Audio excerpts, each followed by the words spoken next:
La doctora Foster, médico cirujano, especialista en reumatología, es jefa de la sección de reumatología del Hospital Salvador, docente adjunto de la Universidad de Chile y ejerce la especialidad de reumatología en la Fundación Médica San Cristóbal.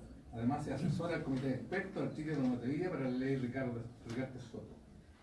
Y ella nos va a presentar ahora artropatía erosiva de la articulación temporomandibular. Doctora.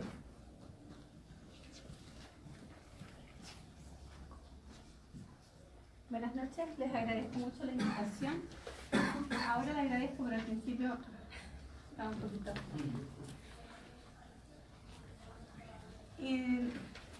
Es complejo hablarles de la articulación temporomandibular a ustedes que son expertos, ¿verdad? Por lo tanto, mi enfoque va enfocada desde el área médica hacia la temporomandibular. ¿Cómo les puedo ayudar?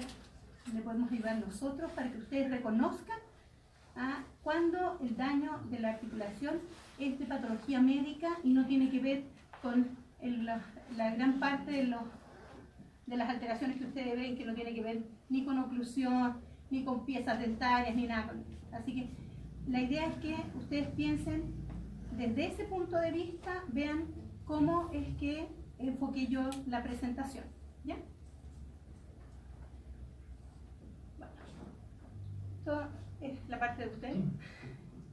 Los trastornos temporomandibulares es un subgrupo es un grupo grande de problemas que no solamente está en la articulación temporomandibular, sino que tiene que ver con los músculos masticatorios y las estructuras musculoesqueléticas asociadas en cabeza y cuello. Entre el 40 y el 70% de los adultos refieren en algún momento síntomas de la temporomandibular. Y en general es gente joven o adultos jóvenes con una frecuencia de mujeres a hombres de 3 a 9 según las referencias a 1. Y en general del 5 al 10% requieren un tratamiento, sorry si me equivoco, pero esto que me apareció bien en la literatura, pero el 40% resuelve espontáneamente y probablemente va a depender de cuál sea la causa del malestar de la articulación. Bueno, como ustedes también saben, aquí en las causas de compromiso de estos trastornos de la temporomandibular pueden ser inflamatorias, traumáticas, infecciosas, trastornos del desarrollo, las congénitas y las neoplásicas. Obviamente, la parte que a mí me involucra es el ámbito inflamatorio. Y en ese contexto, en lo inflamatorio, es que voy a enfocarme como en un hallazgo cuando ustedes reciben a alguien con dolor facial y en su evaluación ustedes consideran que esto, por sus imágenes, por la evaluación de ustedes, detectan una artritis erosiva, es ahí donde nosotros podemos ayudar, no antes. ¿Ya? Ahora, si nos vamos a las causas inflamatorias, son más que estas tres. ¿Pero por qué las puse estas tres fundamentalmente? Una, porque la clásica, la artritis reumatoidea, es la que todos saben que compromete la temporomandibular. Pero la artritis psoriática y la artritis idiopática juvenil son las de mayor importancia, porque son las que prácticamente no se detectan hasta en etapas avanzadas. Y es ahí, por eso es la importancia. Y obviamente la espondilitis anquilosante, que en el fondo es su fisiopatología, y los hallazgos son muy parecidas a la psoriática y tienen mucho de lo de la artritis idiopática juvenil. Y que es más raro aún la presencia de cristales en la articulación temporomandibular, y eso sería por pirofosfato de calcio. Por eso estas tres entonces son importantes, ya que en su patogenia, la patogenia en sí lleva a que esta sea una enfermedad erosiva de la articulación. Ahora, voy a hablar cosas como bien puntuales de cada una de las tres importantes. Y la idea es que esto sea más que nada una conversación, es una presentación relativamente bastante corta en el sentido, pero la idea es que se produzca un diálogo, cosa que ustedes, las inquietudes se las pueda aclarar y las podamos discutir, ¿ya? En base a los puntos que voy a aclarar. que voy a tocar. Bueno, la artritis idiopática juvenil es la mayor causa de enfermedad crónica de los niños, pero como en nomenclatura alberga 7 subclases. Es un gran saco que incluye mucho, con distintas patogenias, con distintos perfiles de enfermedad, con distintas manifestaciones. La prevalencia en globo como artritis idiopática juvenil, esta es una clasificación que es bastante nueva de la ILAR, de la Liga contra la artritis infantil, y en globo significa entre 57 a 220 niños por 100.000 menores de 16 años portadores de esta enfermedad. Y lo importante es que lo que le pase a este niño, el 50% de esta patología persiste en la edad adulta, y es ahí donde nos llega a nosotros. Yo soy reumatólogo de adulto, ¿ya?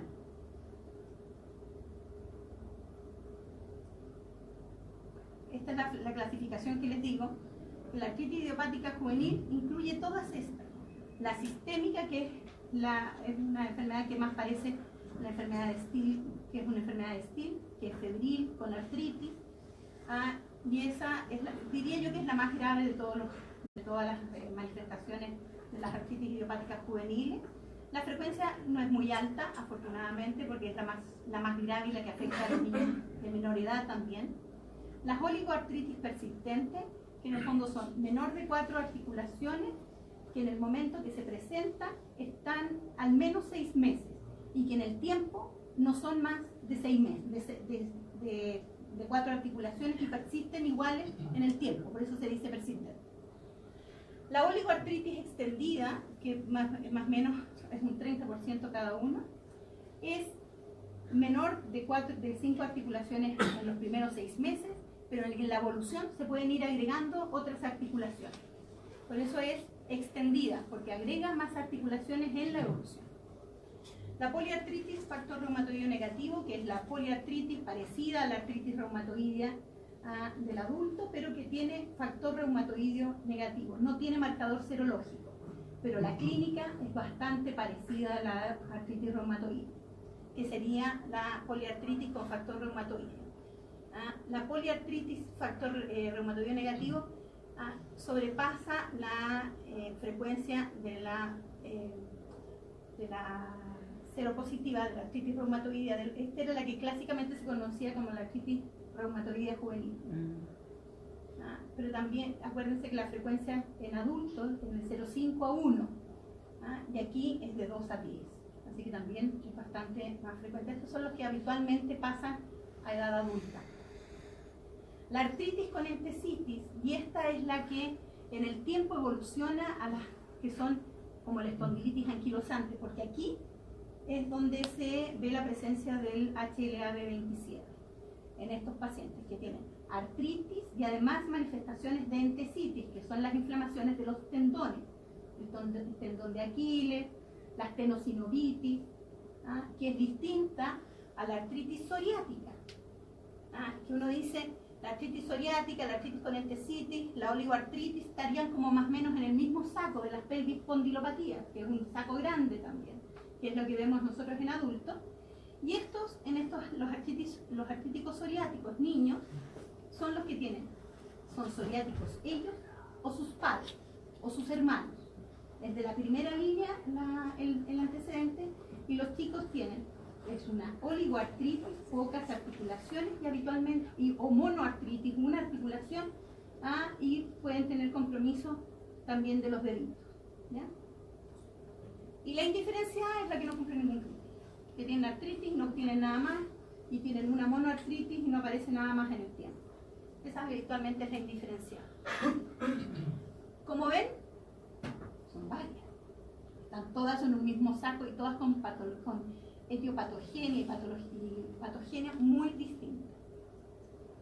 Pero los pediatras fueron más astutos que nosotros, porque la artritis idiopática juvenil está en el auge hace 3-4 años y tiene acceso a terapias biológicas mucho más precoces que nosotros. Nosotros recién tenemos, desde el año pasado, que tenemos la ley de Carpesotto, así que fueron más inteligentes que nosotros.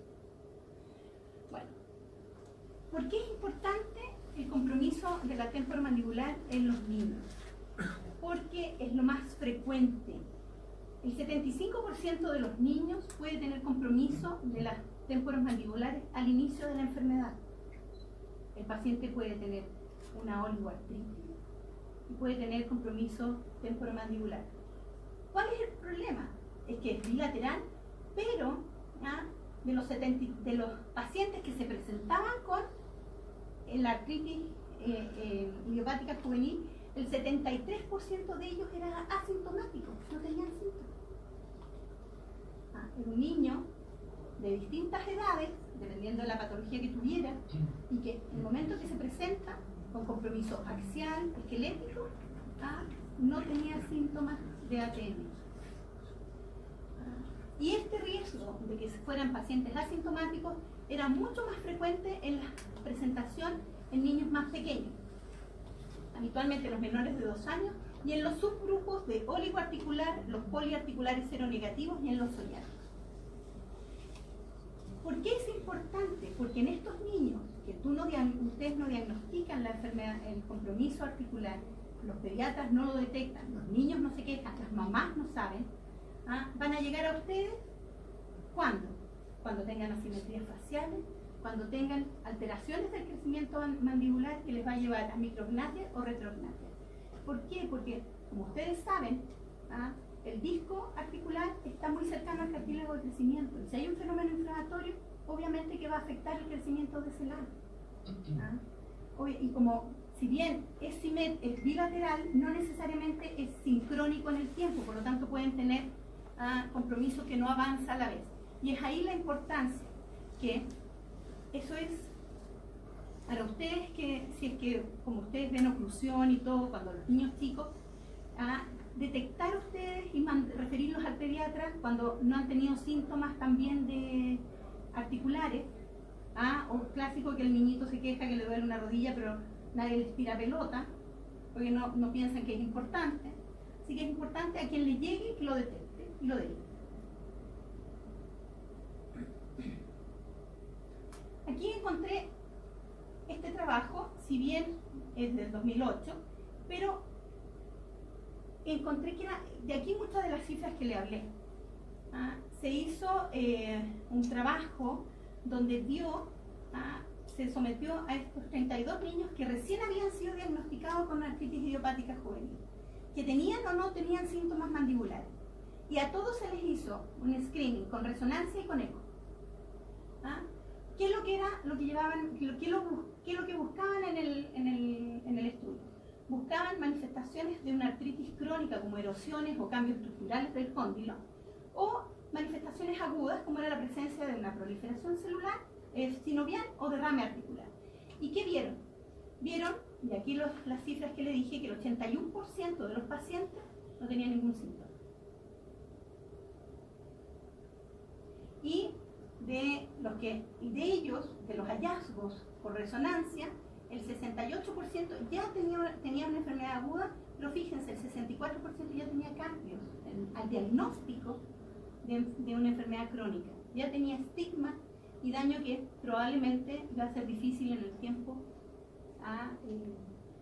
si ustedes no logran diferirlo, que alguien controlar esta enfermedad, iba a ir a peor. Y cuando se vio los resultados de la resonancia, el 75% tenía cambios agudos, y fíjense, el ultrasonido no era lo suficientemente sensible como para detectar estos enfermos, pero el 63% de estos enfermos, en el momento que los examinaban, tampoco había hallazgos en el examen físico. Por lo tanto, teníamos un chico que ya se presentaba con trastornos en el momento del diagnóstico, y más encima no era capaz de detectarse en el examen físico. Estos eran examinados por expertos en la articulación, no eran necesariamente pediatras. Y cuando el niño tenía síntomas y se presentaba, se les hacía el examen, fíjense que el 100% de ellos tenía alteración en la resonancia. Por lo tanto, el valor predictivo positivo del síntoma es 100%. Significa que un niño que tiene síntomas tiene 100% asegurado una resonancia alterada. ¿Cuáles son las conclusiones de este trabajo? Que dado que al momento del diagnóstico el 81% de estos niños eran asintomáticos y el 63% no tenían hallazgos al examen físico, la resonancia era el método más sensible como para detectar las alteraciones de la articulación, y es ahí donde surge la duda y queda planteado el punto. Es la resonancia podría usarse de screening en estos chicos cuando se presentan o con patología articular o cuando hay sospecha. Es ahí. Tienen que pensar que la resonancia tiene menor exposición de radiación que el escáner, sobre todo ahora con las nuevas técnicas de escáner probablemente no es tanto, pero la resonancia no somete a los niños a la radiación ionizante. Ahora, acá en artritis reumatoidea y después en la psoriática les voy a mencionar algo de etiopatogenia. Los marcadores inflamatorios en artritis, en psoriasis, en la artritis idiopática juvenil, cuando son erosivos prácticamente es la misma, cambian algún perfil de citoquinas y todo, pero en el fondo el resultado va a ser el mismo, la erosión y el daño de la articulación.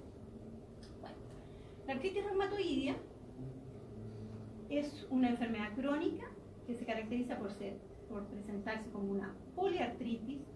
Esta es simétrica, significa que a un lado y al otro lado del cuerpo son las mismas articulaciones las que se enferman, es como en espejo. Es simétrica, erosiva, significa que produce daño en el cartílago, en el hueso subcondral. Es de las grandes y pequeñas articulaciones, manos, pies, hombros, rodillas. Y afecta con mayor frecuencia, como les puse ahí, manos y pies. Es seropositiva, significa que tiene factor reumatoide positivo y o anticuerpos péptidos citrulinados positivos. Esta es como la clásica. Ahora, según los trabajos, el compromiso de la temporomandibular va entre un 5 a un 86%. ¿Por qué es tan grande el rango? Porque resulta que todo depende cómo qué exámenes se hagan para ver el compromiso, ¿ya? Y habitualmente estos son enfermos que se quejan de dolor, hay inflamación, tienen crepitación articular y tienen limitación en la apertura bucal. Pero ¿cuál es el punto de las artritis reumatoideas? Que cuando alguien vaya a quejarse y ustedes sospechen que tiene artritis reumatoidea, mírenle las manos. ¿Por qué? Porque en el fondo el paciente que se presenta con compromiso de temporomandibular es un paciente que ya lleva años de circo. No es un paciente que esté debutando con una artritis clásica, sino que es un paciente, si está debutando va a tener inflamación, pero no va a tener daño, ¿ya? Esto va de la mano de las erosiones articulares de las manos. Así que sí, es fácil saber si esto es por AR o no. Mírenle las manos. No es algo que entre y que sea como difícil, porque es habitualmente de larga data. Ahora, los dibujos del New England siempre son muy gráficos y son bastante claros para presentar. Tiene que pensar que es alguien que está genéticamente es susceptible. Esa persona, sus células dendríticas que han sido estimuladas por un estímulo, disculpen la redundancia, por un agente infeccioso, medioambiental, anticuerpos alterados, qué sé yo, ha sido sensibilizado y él se va a comunicar con linfocitos T, con linfocitos B, y va a haber este diálogo que son por exposición de otros antígenos, y esto va a hacer que por expansión clonal salgan, esto es la presentación antigénica en el ganglio, salgan del ganglio y conversen afuera, tengan diálogo, estas células, estos linfocitos B que ya están sensibilizados, van a sensibilizar a otros linfocitos para la producción de anticuerpos, de autoanticuerpos.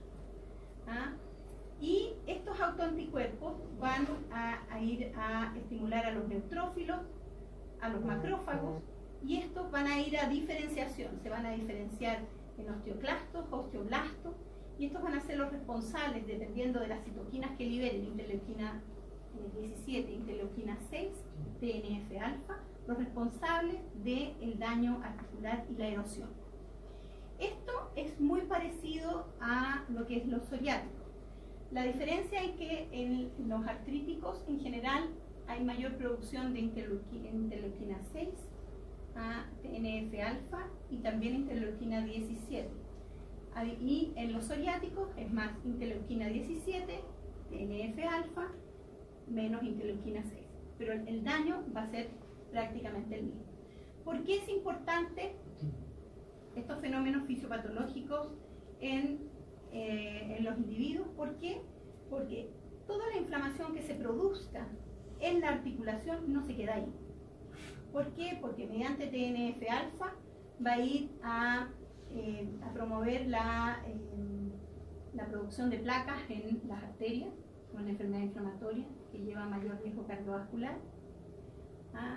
A nivel de cerebro va a liberar por neurotransmisores como el TNF-alfa, también la interleuquina 6 y la interleuquina 1 va a ir al cerebro y va a ser el que va a llevar al estado depresivo y de menor tolerancia al dolor. A través en el hueso, también por TNF-alfa, RANG ligando, va a ir a estimular la pérdida ósea, que van a ser pacientes que van a tener más fragilidad articular y además son los que se erosionan. A nivel de músculo van a tener resistencia a la insulina, también por interleuquina 1 y TNF-alfa. A nivel de las grasas, va a haber mayor oxidación de las grasas, mayor liberación de apoproteínas que son lipogénicas, ateromatosas. Y en el hígado va a estimularse por interleuquina 6 toda la cascada inflamatoria, proteína C reactiva, qué sé yo. Por lo tanto, no solamente la inflamación que ocurre aquí, queda aquí, sino que es una enfermedad sistémica. Y esto aquí también es la articulación temporomandibular, y son las erosiones y todo. Pero esto, la artritis reumatoidea, es una enfermedad de largo aliento.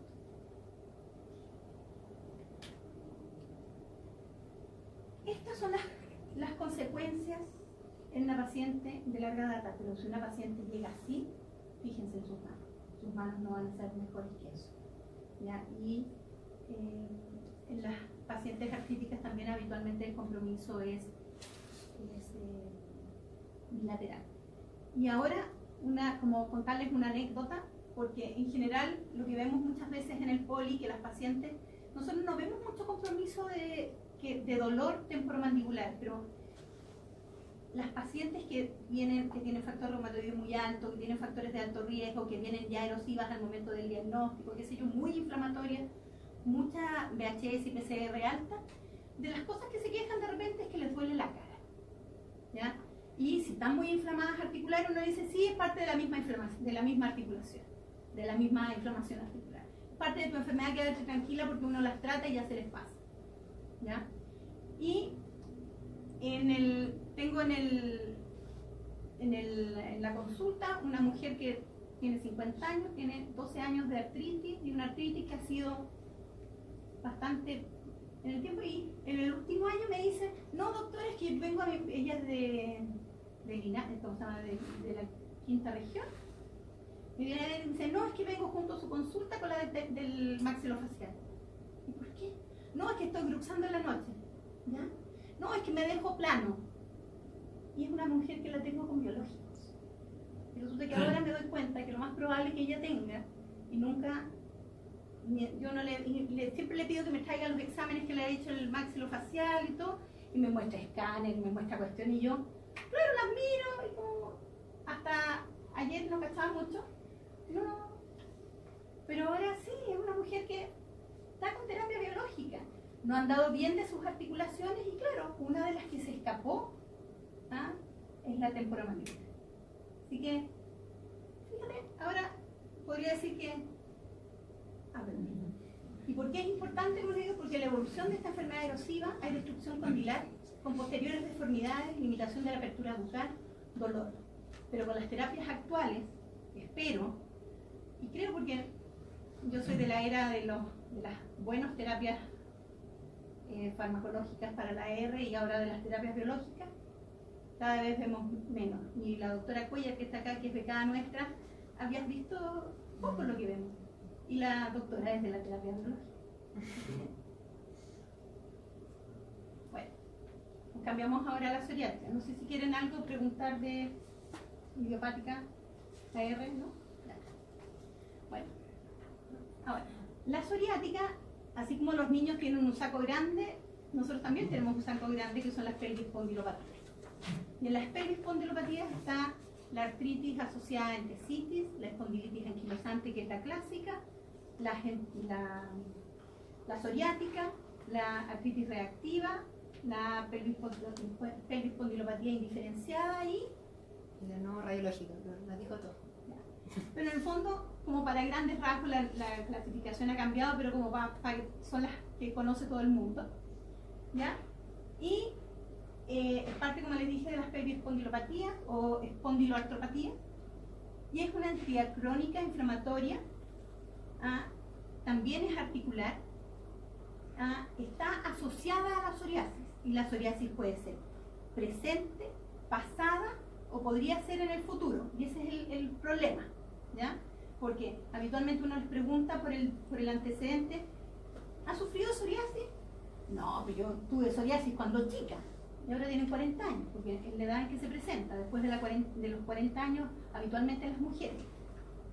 No, pero mi mamá tenía psoriasis. No, mi hermana tiene psoriasis. O no aparece el dato, ¿ya? Y resulta que, como les dije, ya sea propia del actual o en el pasado o de los familiares de la primera línea. Son habitualmente los papás. Podría ser los abuelos, pero ya en general los papás. La presentación en general es de óligo o de una poliartritis erosiva crónica, pero la diferencia de la artritis reumatoidea es que es asimétrica, no es en espejo. Y tampoco son todas las articulaciones de la mano, puede ser una de la mano, una rodilla, un tobillo, y pueden ser cambiadas, ¿ya? ¿Qué es lo más clásico? Que tienen factor reumatoideo negativo, que es la que uno dice cero negativa. Y, como les dije, afecta fundamentalmente extremidades inferiores, pero puede comprometer el esqueleto axial en parche, ¿ya? Y las entesis. Aquí aparecen las entesis de nuevo, las inserciones de los tendones en los huesos. En el tendón de Aquiles, habitualmente en los hombros, en el tendón del manguito rotador, las caderas. Y hay algunos autores, aquí está la referencia que no es muy nueva, pero dicen que la patología erosiva de la ATM podría ser hasta en un 38% por algunos estudios radiológicos. Aquí es el problema. Y el problema no es menor, porque en el fondo las artritis psoriáticas, como son en mujeres, perimenopáusicas, pasan por fibromialgia. Y si a eso se agrega que tienen síntomas orofaciales, bruxan, le duele el cuello, le duelen los hombros, le duele todo, le duele la columna, son fibromialgicas. En el fondo no, son psoriáticas. Y resulta que son psoriáticas que tienen compromiso temporomandibular que no se diagnostica. Y muchas veces pasa por, como les digo, por bruxismo, porque le faltan piezas dentarias, problemas oclusivos y no se diagnostican. Ese es el problema de la psoriática, porque la frecuencia es mucho mayor y más precoz en el tiempo que las artritis reumatoides. Se parece a las niñas. ¿No?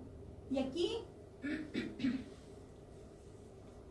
la piel, la psoriasis, inflamada por estímulos que no se conocen del todo. Hay liberación de TNF-alfa, interleuquina 17, y estas son las que a nivel de las entesis interactúan con la interleuquina 23, 22, TNF-alfa, y son los sitios de alojo, son las entesis, donde se inserta el tendón de Aquiles, esta es una entesis, a nivel de la fascia plantar, y esto hace que estas interleuquinas, estas citoquinas,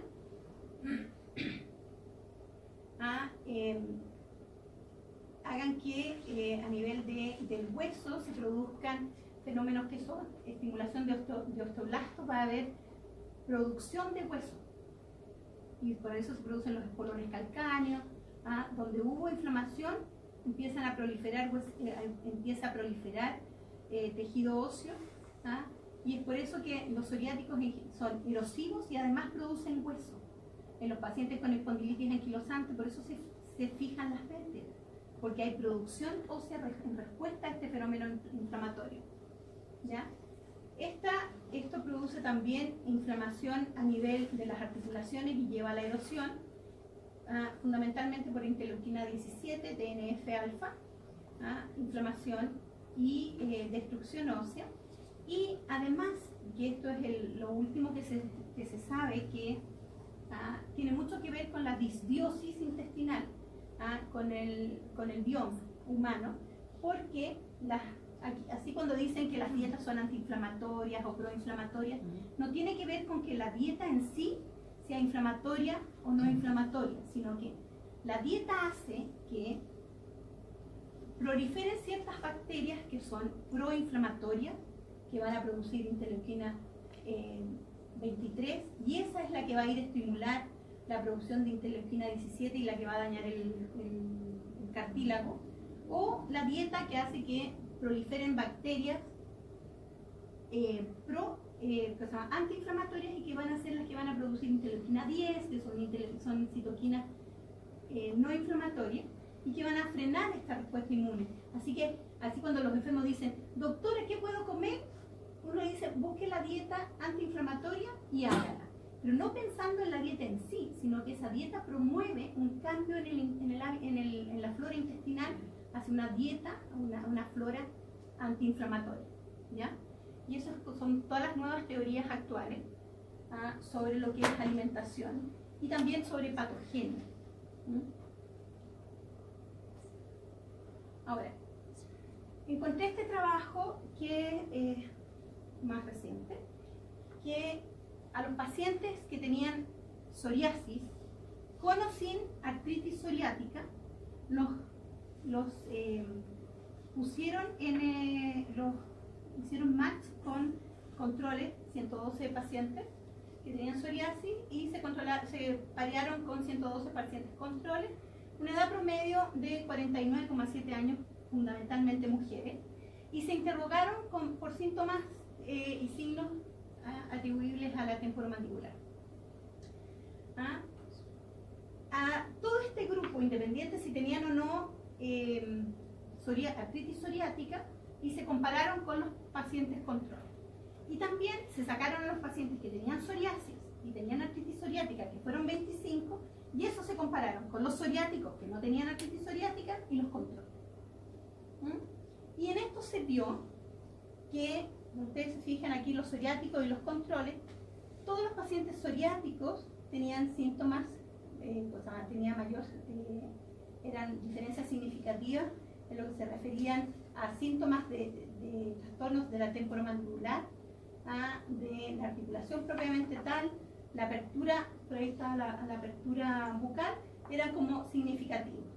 Y el 68,8% de los pacientes psoriáticos tenían trastornos de la temporomandibular, versus el 24% de los pacientes control. Ahora, cuando se compararon los pacientes que tenían psoriasis, artritis psoriática y los controles, el 80% de estos pacientes tenían algún trastorno temporomandibular. Y cuando se hicieron con los pacientes psoriáticos sin artritis psoriática, igual también tenían mayor frecuencia de patología temporomandibular que los contrarios. Ahora, cuando se comparaban los pacientes entre los artritis psoriáticos y los psoriáticos, ahora, los pacientes con artritis psoriática también tenían la tendencia, si bien no era muy significativa, pero igual tenían más síntomas temporomandibulares y probablemente eso se atribuían por el compromiso inflamatorio de la articulación, a diferencia de los psoriáticos propiamente tal. Pero hacer el diagnóstico de artritis psoriática en un psoriático que dice que le duele todo, de repente no es fácil saber si es que le duele el cuello porque está contracturado o le duele el cuello porque tiene manifestación de su artritis psoriática en el cuello. Porque lo que más afecta a los psoriáticos es el cuello. Y ahí se mezcla con la disfunción temporomandibular. Y ahí, por eso, hay uno, cuando ve los gráficos, pueden ser un poquito, se mezclan cosas. Así que eso es más o menos lo que pensé que podía, más que hablar de la articulación propiamente tal, que eso no es, ustedes son, como les dije delante, son los expertos, pero dejo abiertas las preguntas, las inquietudes. Yo tengo una pregunta, que puede ser media pelotuda, pero la voy a hacer igual.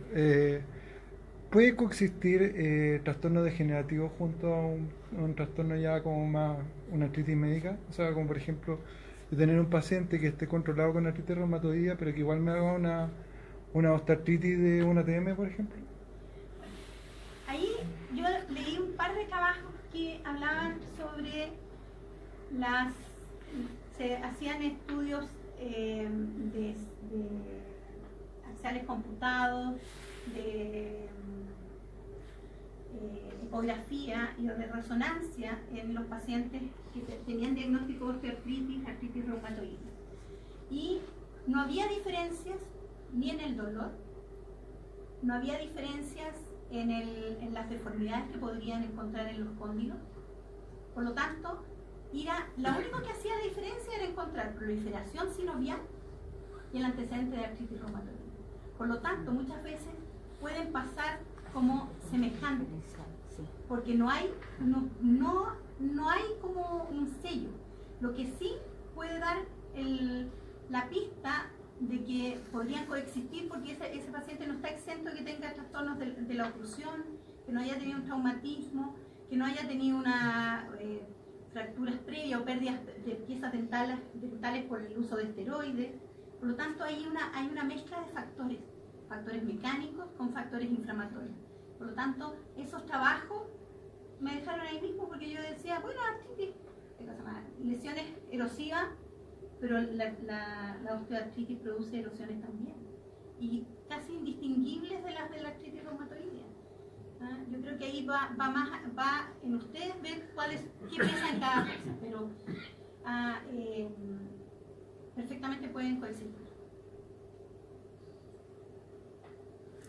Eché de menos dentro de las relaciones de transgénica que hizo, una cosa que para nosotros es relevante, que es la presencia del PANUS, y que usted habló de la hiperplasia sinovial. Porque esa es una cosa bastante importante, porque cuando nosotros vemos que existe este PANUS, evidentemente que la destrucción de la articulación viene a través de todo lo que usted dijo. Claro. Pero cuando nosotros vemos procesos artríticos y que son traumáticos, por ejemplo, el proceso viene del fibrocartílago. Sí, pues no hay PANUS. No hay PANUS. Entonces me gustaría que me... Lo que pasa es que a eso me refería yo cuando en la artritis reumatoidea, la presencia de PANUS habla de enfermedad en el tiempo, no controlada.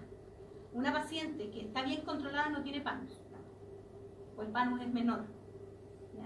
Por lo tanto, si usted tiene PANUS en la articulación, no hay duda que la etiología de esa inflamación es una artritis reumatoidea. Y si usted le ve las manos a esa paciente, tiene PANUS también. Claro, es parte de lo mismo, no lo mencioné, pero sí, es parte de lo mismo. Son pacientes que tienen PANUS en la ATM porque tienen PANUS en las articulaciones. Son pacientes de larga data y severa, habitualmente. Claro, que a mí me pasa lo siguiente, desde un punto de vista clínico, uno puede pesquisar muy tempranamente patología inflamatoria a través de la palpación de la cápsula. Me ocurre que muchas veces uno, al palpar la cápsula, encontrar una cápsulita y ver en el tiempo lo que pasa, muchas de esas articulaciones, no muchas porque uno no ve tanto, pero varias de esas articulaciones, por lo menos que a mí me ha tocado ver, van cayendo en la patología de una de estas. Es que ustedes son los que van a diagnosticar. Y ahí donde uno pide, recién ahí, ¿no es cierto? Cuando uno ve, porque para nosotros uno de los signos importantes clínicos es la cavitación. Entonces ahí uno pide, y más que imagen, uno las pide más temprano, pero pide el factor reumatoide, por ejemplo. ¿No? Pero ahí no está. Ahí está, no pedir factor reumatoide, porque la probabilidad es que esa paciente tenga un factor reumatoide bajo. Pídale, pregúntele mejor si tiene psoriasis. Pregúntele mejor si le duele los pies. Si tiene problemas de tendinitis de los aquilianos. Pregúntele si le duele el cuello. Y pregúntele si tiene antecedentes si es más joven, si tiene antecedentes pediátricos. Yo creo que más que pedir el factor reumatoideo, y pregunten la familia. Si no tienen psoriasis ellos, pregúntenle si tiene psoriasis. Y lo otro, que en general la psoriasis en placas, que conoce prácticamente todo el mundo, no es la que produce más artritis, sino que es la psoriasis de las uñas, la psoriasis del cuero cabelludo, la psoriasis inversa, que es la que pasa por hongos, que son la psoriasis de los pliegues, la psoriasis detrás de las orejas, del pliegue interglúteo, del ombligo, que son psoriasis que no son placas, sino que es como piel macerada, como piel resumante, como dermatitis de contacto. ¿Ya?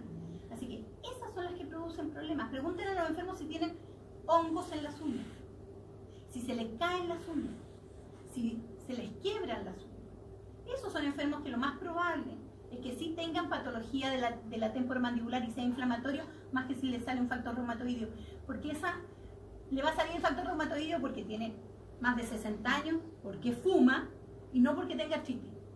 Así que ahí yo le invito más a preguntar por otras cosas más que pedirle el factor reumatoideo positivo. Se ofrece la palabra.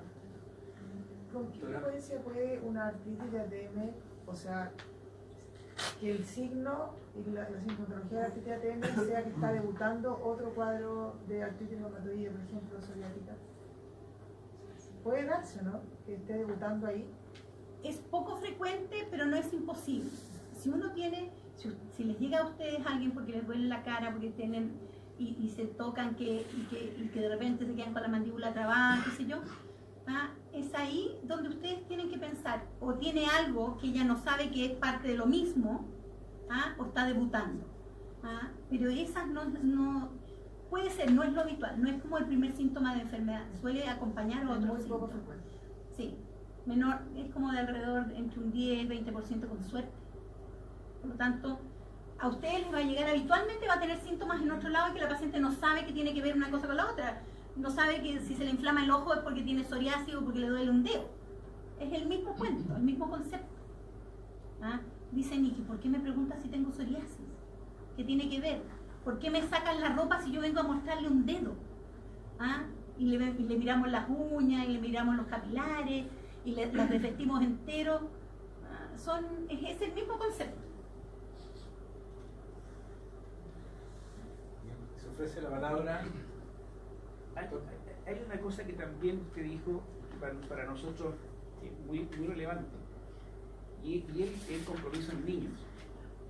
Porque usted también mencionó que el compromiso en niños va implicando una alteración esqueletal, de crecimiento y desarrollo principalmente. Y eso trae asimetría maxilar o maxilofacial. Y eso implica para uno que está tratando, o para un ortodoncista que está haciendo un tratamiento, comprometerse con el manejo de ese trastorno, ¿no es cierto?, tanto causal como guiando el crecimiento esqueletal.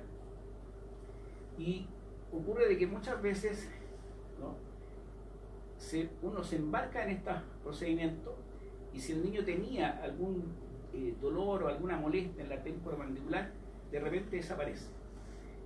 yo asocio eso a lo que usted dijo, es decir, o a lo mejor me interpreté mal, asocio eso a que muchas veces, ¿no es cierto?, hay una resolución natural. Hay una resolución natural. Y uno piensa que muchas veces lo que uno está haciendo es lo que trajo como consecuencia una ganancia para el paciente. Entonces, a mí me hace mucho clic el hecho de que haya que sospechar de alguna patología sistémica y por eso me pedir los exámenes pertinentes. Pero también me hace clic el hecho de la resonancia, que parece ser la madre de las batallas. Sí. Entonces uno dice, pucha, uno se encuentra con tanta, sobre todo el ortodoncista, con tanta alteración esqueletal, que cómo le va a estar pidiendo resonancia de ATM a todos los pacientes por un screening. Pero hay un trabajo que compara resonancia y eco. Y la resonancia es muy buena para ver el edema óseo, para ver las partes blandas adyacentes y todo. Pero la ecografía es mejor para ver PANS. Es mejor para ver actividad inflamatoria porque puede ver Power Doppler, que es la presencia de capilares de neoformación, y que está activa esa articulación. Por lo tanto, dependiendo de lo que ustedes sospechan, si usted ve y piensa que puede haber PANUS, de repente es mejor pedirle una eco, en ese caso específico. Y según los hallazgos, si hay algo más, porque me pasa que hablaba en un trabajo de que muchas veces los hallazgos de la resonancia eran muchos, eran como mostraban más de lo que realmente había. Muchas veces hay líquido, pero el líquido, si no se acompaña o de proliferación de la sinovial o de alguna otra alteración en el disco, no es significativo. Por eso de repente complementar, hacerle primero una eco como screening, si encuentra algo que le llame más la atención, ahí pedirle la resonancia. Y ese trabajo compara a los pacientes con artrosis y artritis. Hay un trabajo que muestra la resonancia y eco, y no hay grandes diferencias cuando lo toman como en globo, pero sí para cosas puntuales mejor una que la otra.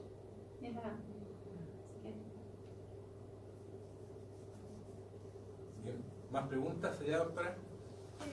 Considerando que el compromiso de la ATM tiende a ser una artritis reumatoidea ya diagnosticada, tiende a ser ya en un compromiso cuando la enfermedad ya está más avanzada. Si me llega un paciente y yo veo que está con un compromiso de la ATM, sospecho que el tratamiento que está haciendo el médico tratante puede no ser suficiente. ¿Sí? Y hay alguna interconsulta, por ejemplo. Sí, perfectamente. Perfectamente, porque para serte franca, no se vayan a enojar conmigo, pero en realidad como que no es de las articulaciones que uno primero busca. Así que si ustedes la encuentran antes que nosotros o le dan más importancia antes que nosotros, por favor mándenla, porque si en el fondo es por nuestro paciente. Y me acabo de acordar de otra paciente mía de la consulta, me dijo Javier, una paciente mía de la consulta que tiene una perispondilopatía. Es una mujer joven, es enfermera, tiene 30 años. Y tiene compromiso sacroilíaco bilateral y tiene entesitis del Aquiles y hace una artritis de una rodilla. Una perispondilo hecha y derecha. Y resulta que una de las cosas que me había llamado a mí la atención, porque es bastante dijecita, la chica bien mononita, buena moza, qué sé yo, y me llamaba la atención que tenía una asimetría facial. Y la vi el martes de la semana pasada, no la había visto 6 meses que se había perdido, y me dice, no doctora, es que me operé. ¿Te operaste? Sí doctora, me operó el maxilofacial. Ya, y me di cuenta que tenía frenillos. Y que en realidad, si la miraba mejor, estaba menos asimétrica. Y me dijo, no doctora, es que me descubrieron que tenía un problema en un cóndilo. Ya, ay, qué bueno, qué bien, qué bueno, porque estaba como media chueca y todo. Y resulta que haciendo la clase, absolutamente, yo la diagnostiqué hace 2 años, pero lo más probable es que esta niñita venía de antes. Y de ahí venía la simetría. En el fondo, lo más probable es que esta chica sea una psoriática no diagnosticada antes, y a mí me llegó con la sacroileitis, la pobrecita no caminaba, lleva con licencia 1 año, y me lo contó así como algo anecdótico. No, sí doctora, no vine porque me operé. Y claro, ahora estaba con los frenillos. Así que... Rolando, ¿es posible que esta artritis, sobre todo la juvenil o psoriática, después estén asociadas con enfermedades autoinmunitarias que aparecen más tardíamente, como el lupus o Sjögren, por ejemplo? Las artritis psoriáticas van como por otras bandas. Las pelvispondilopatías van como por otro lado. Hay algunas artritis psoriáticas que se asocian a ojo seco más que a Sjögren. ¿Ya? No tienen como todos los criterios de Sjögren, pero sí hacen ojo seco. ¿Ya? Pero no, como que no. Una artrítica podría tener un Sjögren. Una artrítica podría reumatoide. tener una artrítica reumatoide, me refiero. Una artritis reumatoidea podría tener una sobreposición con un lupus, sí, y con un Sjögren, pero son como van por lados distintos, no se mezclan habitualmente. Los enfermos se enferman como quieren, no como están en los libros. Oye, esto sí, siempre me fijé que habla de artríticas. Porque es más frecuente en mujeres, Mucho más frecuente. mucho más frecuente. Y no hay ningún 9 estudio que es a trate de 1. por qué las mujeres más Una más. para variar. Una más. Sí, los estrógenos son antiinflamatorios hasta que uno caen los estrógenos en la sangre, en la menopausia, y ahí es donde aparecen habitualmente las enfermedades, la artritis reumatoidea, la artritis psoriática, la Sjögren, todo eso porque los estrógenos son antiinflamatorios. Y hay un trabajo que muestra que el dolor temporomandibular es mayor en la fase del ciclo en que caen los estrógenos. Por lo tanto, las pacientes van a quejarse de más dolor, las mujeres jóvenes, premenopáusicas, en el periodo del ciclo en que caen los estrógenos, porque los estrógenos son antiinflamatorios. En cambio, las lúpicas, para terminar, las lúpicas, los estrógenos tienen un rol, se describe como un rol patogénico, pero son teorías, pero eso es en las lúpicas, que son un grupo aparte. Pues las artríticas en general es por efecto de estrógenos que son antiinflamatorios. Con el uso de los anticonceptivos hay un cambio en el perfil epidemiológico de que hagan antes o hagan después, ¿no? Se mantiene. La curva de presentación de la artritis no se modifica. Porque uno deja de usar anticonceptivos cuando está en menopausia y deja los anticonceptivos y te caen los estrógenos. ¿Para qué vayan a ser anticonceptivos si está en menopausia? Y las niñas que son Juan Fernando, menárquicas o menárquicas, cuando empiezan a tener algunos cambios hormonales, es cuando nosotros también vemos los cambios maxilomandibulares, o sea, los cambios faciales, cosas por el estilo. Claro, y ahí pueden que se manifiesten problemas que venían de antes, mucho mayores.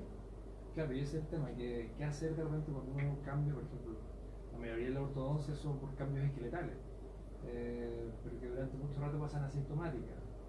Pero como decía el profesor, ¿qué hacer como para tener un perfil biológico posterior? Es que para yo creo que a lo mejor negativa, Predictivo. se hacen 1000 exámenes, no tienen nada. Pero es que a lo mejor en esas pacientes que ustedes están recibiendo y no la consulta de ustedes probablemente no les dé los tiempos, no sé. No ¿Lo por siento? tiempo, sino que por ejemplo hay Pero es que en el muchos fondo, pacientes- mientras la examinan, pregúntenle por la historia. Y después la ven. Yo estaba pensando en que para nosotros es enfermo, que presenta síntomas. Por ejemplo, una persona que tiene una mandíbula un poco desviada, no solamente tiene algo Es desviado. que a lo mejor a esa le puedes hacer una resonancia.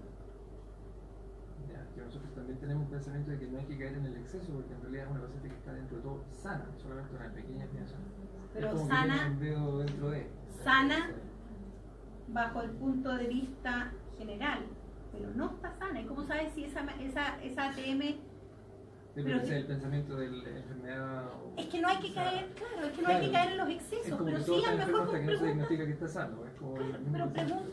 pero es que a lo mejor pues con preguntas básicas tú descartas el tiro. Porque igual le vas a preguntar si se cayó de chica, si se chupaba, si se mordía el dedo, o qué sé yo. Si tuvo algunas golpes, caídas fuertes, no sé. Tú igual la vas a interrogar para ver por qué tiene una asimetría facial. Extiende un poco más tu cuestionario. como para... Doctora, ¿usted? Sí, el diagnóstico diferencial, pero usted dijo que la artritis psoriática se estaba confundiendo mucho con el diagnóstico de fibromialgia. ¿Por qué?